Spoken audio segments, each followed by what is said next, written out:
तो बड़ा सवाल यही क्या एमसीडी में खेला होगा, ये बातें कहां से सामने आई, ये आपके लिए समझना बहुत जरूरी है। और 7 बिंदुओं के माध्यम से, पॉइंट्स के माध्यम से हम आपको ये समझाने जा रहे हैं कि ऐसा क्यों कहा जा रहा है। तो रुझानों में पिछड़ने के बावजूद और हार तय होने के बावजूद कई बीजेपी नेता ये दावा करते रहे कि मेयर उनका ही बनेगा। एक बड़ी बात यह भी रही कि एमसीडी में एंटी डिफेक्शन लॉ यानी दल बदल कानून लागू नहीं होता है। इसी के साथ मेयर चुनाव के बाद अविश्वास प्रस्ताव पेश नहीं होता है। और चौथी बड़ी बात है कि आम आदमी पार्टी को भी आशंका सता रही है और इसीलिए आम आदमी पार्टी के नेताओं ने बताया कि उन्होंने अपने पार्षदों से कहा है कि अगर कोई प्रस्ताव या उन्हें किसी तरह का प्रलोभन दिया जाता है तो वो फौरन उसका स्टिंग करें, जैसा कि आम आदमी पार्टी पहले भी दावा करती आई है। आम आदमी पार्टी के दावों के मुताबिक जीत नहीं मिली, यानी जितनी बड़ी जीत मिलनी चाहिए थी या दावा किया जा रहा था उतनी बड़ी जीत हासिल नहीं हुई है। हालांकि आम आदमी पार्टी मेजॉरिटी मार्क जो कि 126 था उससे कहीं ज्यादा आगे रही। 134 सीटें निकालने में, वार्ड्स निकालने में आम आदमी पार्टी कामयाब रही। साथ ही आपको यह भी बता दें कि बहुत ही क्लोजली कॉन्टेस्टेड इलेक्शन रहा, जहां पर जीत का मार्जिन जो था, अगर बीजेपी के लिहाज से बात की जाए तो ऐसा कहा जा रहा है कि 18 सीटें ऐसी रही जहां पर बीजेपी की जीत का जो मार्जिन था वो 500 वोट से भी कम रहा और करीब 28 सीटें ऐसी रही जहां पर बीजेपी की जीत का जो मार्जिन था वो 1000 से भी कम रहा। और यही बात आम आदमी पार्टी पर भी लागू होती है। ऐसे में अगर आम आदमी पार्टी के पार्षद टूटते हैं तो दिल्ली एमसीडी का गणित भी बदल सकता है। और आप इसे ये जो बयान आप लगातार पढ़ रहे हैं या सुन रहे हैं उनके साथ जोड़कर देख सकते हैं, क्योंकि यहाँ पर हम मैथमेटिक्स अंकगणित की बात कर रहे हैं। जल्दी से मेरे सहयोगी विशाल कालरा हमारे साथ हैं, डेटा सेंटर से आंकड़ों के माध्यम से ही, डेटा के माध्यम से ही आपको समझा देते हैं ये अंकगणित। विशाल, बिल्कुल, जीत हार तो देखिए अब साफ हो गई, लेकिन जरा डेटा के माध्यम से ये समझने की हम कोशिश करते हैं कि इस जीत और हार के मायने क्या हैं। दिल्ली के अलग अलग इलाके, अलग अलग चुनौतियां, अलग अलग मुद्दे, इनमें जीत हार क्या बताती है दिल्ली के लोगों के मूड को लेकर, वहां के सांसदों के परफॉर्मेंस को लेकर, वहां के विधायकों के परफॉर्मेंस को लेकर। एमसीडी चुनाव का अंक गणित कुछ इस तरीके से समझिए। आम आदमी पार्टी के खाते में आए 134 वार्ड, 250 में से 134 वार्ड, बहुमत है 126 पर, यानी कि बहुमत से आगे तो निकली, लेकिन जितने बड़े दावे आम आदमी पार्टी थे उतने बड़े दावे सच साबित नहीं हुए। यानी कि वो जो 200 220 वो सच साबित नहीं हुआ। 126 से थोड़ा सा आगे 134 तक, लेकिन जीत होती है। बहुमत हासिल कर लिया आम आदमी पार्टी ने। बीजेपी के लिए इतना अच्छा रहा कि जितनी खराब परफॉर्मेंस की आशंका थी, परफॉर्मेंस उतनी खराब नहीं हुई। सेंचुरी लगाने में बीजेपी कामयाब हो गई। 104 वार्ड पर बीजेपी के पार्षद भी जीत गए, कांग्रेस को 9 और अदर्स के खाते में 3 गए। ये आपने मोटा मोटा अंक गणित समझ लिया। ये फाइनल पिक्चर है एमसीडी की। जो 3 अलग अलग निगम थे उन्हें एक कर दिया गया। दिल्ली एमसीडी की फाइनल पिक्चर ये है। पिछली बार 272 वार्ड थे, इस बार 250 वार्ड हैं। अब मेयर आम आदमी पार्टी का होगा।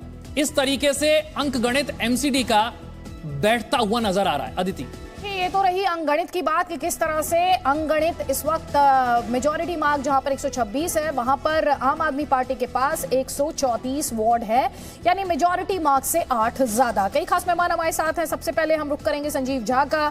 संजीव झा, यहाँ पर एक खेला की बात की जा रही है, क्योंकि जिस तरह के स्टेटमेंट्स आ रहे हैं, बयानबाजी हो रही है, आपको भी डर लग रहा है कहीं खेला ना हो जाए?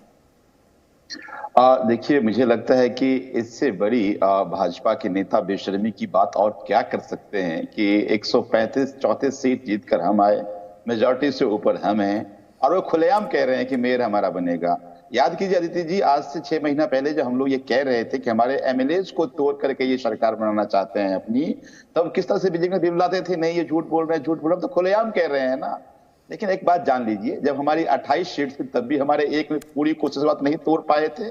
तो मुझे लगता है कि अपनी मंसूबे में यह कामयाब नहीं होने वाली। लेकिन जनतंत्र में इससे बड़ा और जनतंत्र का मजाक क्या हो सकता है कि अगर भारतीय जनता पार्टी के नेता कहने की हिम्मत भी कर पा रहे हैं, तो खुलेआम कहने की हिम्मत कर पा रहे हैं, तो मुझे लगता है ये अत्यंत शर्मनाक है। और देश को समझना चाहिए और देखना चाहिए कि किस तरह से जनतंत्र के सारी तंत्र को तोड़ने मरोड़ने की कोशिश भारतीय जनता पार्टी के लोग कर रहे हैं। लेकिन आम आदमी पार्टी क्रांतिकारियों के, हमारे क्रांतिकारी साथियों की टीम है। हमारे एक व्यक्ति नहीं टूटने वाला है। हम लोग पूरी तरह से आश्वस्त हैं।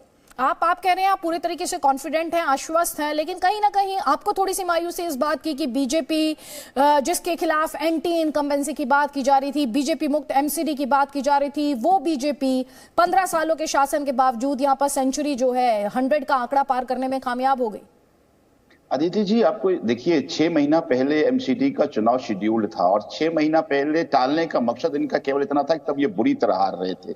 उसके बाद डिलिमिटेशन के नाम पे जो नंगा नाच हुआ, बता नहीं सकता मैं आपको कि किस तरह से वार्ड बनाया गया, कैसे बीजेपी को सूट करेगा वार्ड, तमाम तरह की तिक्रम की गई। फिर उसके बाद ये कोशिश की किस तरह से ऐसे समय में चुनाव लड़े जब गुजरात का चुनाव था, ताकि ये एनर्जी हमारी बटे। उसके बाद देखिए 7 सीएम, उसके बाद इनके 18 कैबिनेट मिनिस्टर, सैकड़ों एमएलए एमपीज दिल्ली की गलियों में घूम रहे थे।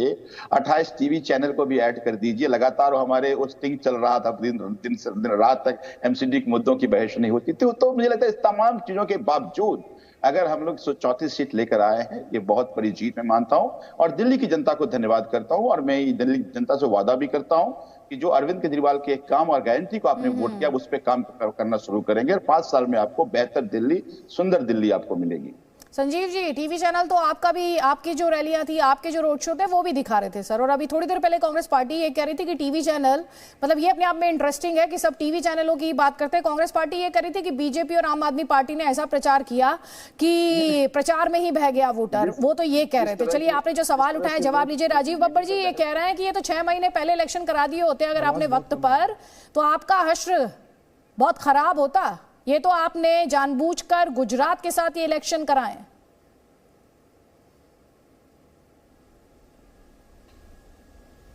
राजीव बब्बर जी, आवाज आ रही है? लोगों को इनके बोलने का उत्तर देना ही नहीं चाहिए, क्योंकि ये बहुत इर्रिस्पॉन्सिबल और बहुत ही जिसे कहना चाहिए गैर जिम्मेवारा बयान देने वाली पार्टी है। इनके तो किसी बात का उत्तर नहीं देना चाहिए। सुबह जो आज सौरभ भारद्वाज ने कहा कि जो पोस्टल बैलेट होते हैं वो सरकारी ऑफिसर्स के होते हैं और सरकार उनके बैलेट देख लेती है, इसलिए सरकारी ऑफिसर जो है वो डर कर वोट देते हैं। जिस पार्टी का प्रवक्ता इस तरीके की भाषा बोले नेशनल टेलीविजन पर, उस पार्टी से आप क्या अपेक्षा कर सकते हो?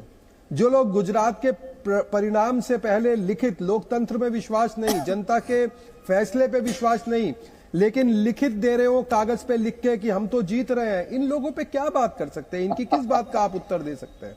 तो इनकी बात का उत्तर देना मैं नहीं समझता हूं जरूरी है, क्योंकि इन लोगों को तो आदत है इस तरीके से लोगों को गुमराह करने की। हां, आज का जो मैंडेट है, आम आदमी पार्टी को मैंडेट अच्छा मिला है, हमको मैंडेट थोड़ा कम मिला है, उसका हम आंकलन करेंगे। हमें जो गलती हुई है, जो हमने दिल्ली की जनता से संवाद करने में कोई कमी छोड़ी है, या हमारी बात नहीं समझ में आई, या कुछ सीटों पे कोई एंटी इनकम्बेंसी ने काम किया है, उसको हम इवैल्यूएट करेंगे। हम अपने आप को इंप्रूव करने की कोशिश करेंगे, जनता के पास दोबारा जाएंगे। ये मैंडेट जो है ये बड़ा क्लियर मैंडेट है, तो इसलिए हम उसके अनुसार काम करेंगे, क्योंकि हम लोकतंत्र में विश्वास करने वाली पार्टी है। हमें किसी तरीके का घमंड नहीं है। जैसे इनके यहां ऊपर से लेके नीचे तक इनकी भाषा देखिए, इनकी बॉडी लैंग्वेज देखिए, क्या बदतमीजी से बात करते हैं ये लोग और किस तरीके से घमंड से बात करते हैं। तो ये इनकी आदत है। आज के मैंडेट में एक चीज और समझ लीजिए, हमें तो जो आंकलन करना है वो करना है, लेकिन जनता ने सत्येंद्र जैन के भ्रष्टाचार पर मोहर लगाई है। वो अपनी 3 सीटें हारे हैं। एक्साइज में जो मनीष सिसोदिया ने हेराफेरी करी है, अपनी 4 में से 3 सीटें हारे हैं। तो जनता ने भी न्याय पूरा किया है। हम जनता के हर फैसले को विधानसभा अनुसार, लोकसभा अनुसार